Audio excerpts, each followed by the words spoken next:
ಆತ್ಮೀಯ ವೀಕ್ಷಕರೇ, ತಮ್ಮೆಲ್ಲರಿಗೂ ಸ್ವಾಗತ ನಮ್ಮ ಯೂಟ್ಯೂಬ್ ವಾಹಿನಿಯಲ್ಲಿ. ವೀಕ್ಷಕರೇ, ಕರ್ನಾಟಕ ಪರೀಕ್ಷಾ ಪ್ರಾಧಿಕಾರ KEA ಮೂಲಕ SDA ಎಕ್ಸಾಮಿನೇಷನ್ ಕಂಡಕ್ಟ್ ಮಾಡಿದ್ದಾರೆ. ಅದರ ಕುರಿತು ಈಗ ಕಟ್ ಆಫ್ ಮಾರ್ಕ್ಸ್ಗೋಸ್ಕರ ಬಹಳಷ್ಟು ಈಗರ್ಲಿ ವೇಟ್ ಮಾಡ್ತಾ ಇದ್ದೀರಾ.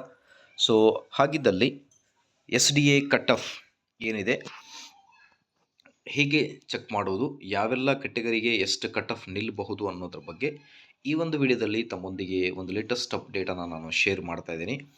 ಸೊ ವಿಡಿಯೋನ ಸ್ಟಾರ್ಟ್ ಮಾಡೋಣ ವೀಕ್ಷಕರೇ. ಅದಕ್ಕಿಂತ ಮುಂಚೆ ದಯವಿಟ್ಟು ವಿಡಿಯೋನ ಲೈಕ್ ಮಾಡಿ, ನಮ್ಮ ಯೂಟ್ಯೂಬ್ ಚಾನಲನ್ನು ಸಬ್ಸ್ಕ್ರೈಬ್ ಮಾಡಿಕೊಳ್ಳಿ. ಮುಂದೆ ಬರುವ ನೇಮಕಾತಿಗಳ ಬಗ್ಗೆ ಎಲ್ಲ ಲೇಟೆಸ್ಟ್ ಅಪ್ಡೇಟ್ಸ್ಗಳನ್ನು ತಮ್ಮೊಂದಿಗೆ ಶೇರ್ ಮಾಡಲಾಗುವುದು. ಸೊ ಹಾಗಾಗಿ ದಯವಿಟ್ಟು ವಿಡಿಯೋನ ಲೈಕ್ ಮಾಡಿ, ಅದರ ಜೊತೆಗೆ ನಮ್ಮ ಯೂಟ್ಯೂಬ್ ಚಾನಲನ್ನು ಕೂಡ ಸಬ್ಸ್ಕ್ರೈಬ್ ಮಾಡಿಕೊಳ್ಳಿ. ಸೊ SDA ಕಟ್ ಆಫ್ ಕುರಿತು ಈ ಒಂದು ವಿಡಿಯೋದಲ್ಲಿ ತಮ್ಮೊಂದಿಗೆ ಲೇಟೆಸ್ಟ್ ಅಪ್ಡೇಟ್ಸ್ಗಳನ್ನು ನಾನು ಶೇರ್ ಮಾಡ್ತಾ ಇದ್ದೀನಿ.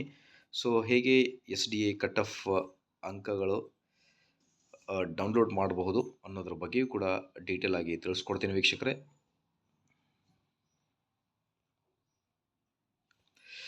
ಸೊ ಕೆಟಗರಿ ವೈಸ್ ನಾವು ಎಕ್ಸ್ಪೆಕ್ಟೆಡ್ ಕಟ್ ಆಫ್ ಮಾರ್ಕ್ಸ್ ಬಗ್ಗೆ ಡಿಸ್ಕಸ್ ಮಾಡ್ತಾ ಬರೋಣ 2026ರ SDA ಎಕ್ಸಾಮಿನೇಷನ್ ಕುರಿತು. ಮೊದಲಿಗೆ ನೋಡಿ, ಜನರಲ್ ಕೆಟಗರಿ ಸ್ಟೂಡೆಂಟ್ಸ್ಗೋಸ್ಕರ ನೀವು ನಿಮ್ಮ ಪೇಪರ್ ಹೇಗೆ ಇತ್ತು ಅನ್ನೋದ್ರ ಬಗ್ಗೆ ಒಂದು ಕಮೆಂಟ್ ಮಾಡಿ. ಎವರೇಜ್ ಇತ್ತಾ, ಮಾಡ್ರೇಟ್ ಇತ್ತಾ, ಅಥವಾ ಒಂದು ಪೇಪರ್ ಈಸಿಯಾಗಿತ್ತಾ ಅನ್ನೋದ್ರ ಬಗ್ಗೆಯೂ ಕೂಡ ಕಮೆಂಟ್ ಮಾಡಿ ತಿಳಿಸಿ. ಸೊ ಮೊದಲಿಗೆ ಜನರಲ್ ಕೆಟಗರಿ ಸ್ಟೂಡೆಂಟ್ಸ್ಗಳಿಗೆ cut off most probably expected 160 to 170 ನಿಲ್ಲಬಹುದು ಅನ್ನೋದ್ರ ಬಗ್ಗೆ ಅಂದಾಜಿಸಲಾಗಿದೆ. ಅದಾದ ಮೇಲೆ OBCನಲ್ಲಿ 2A 2B 3A ಮತ್ತು 3B ಕ್ಯಾಟಗರಿ ಸ್ಟೂಡೆಂಟ್ಸ್ಗೆ 150ರಿಂದ 160 ಅಂಕಗಳು ಮೇ ಬಿ ನಿಲ್ಲಬಹುದು ಅನ್ನೋದು ಒಂದು ಹೋಪ್ ಇದೆ ವೀಕ್ಷಕರೇ.